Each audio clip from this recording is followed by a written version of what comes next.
Hi, welcome back on Do It Yourself channel. I'm going to show you how to enable and configure TalkBack in your Google Pixel 9 Pro. So do the separation slide up, go to the settings and search for accessibility here. So click on it.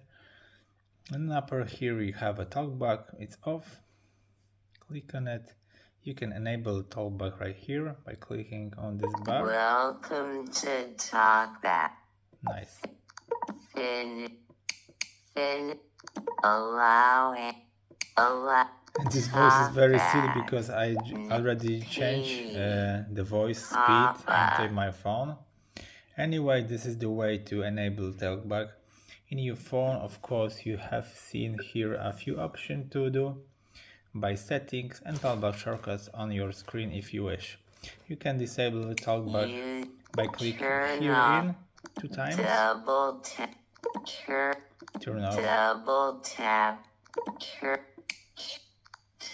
Something like that. And TalkBack off is now already in your phone. So that's all about the TalkBack. So I hope the video is helpful for you. If yes, you can leave like, leave comment, or leave subscribe, and see you by next video. Hey.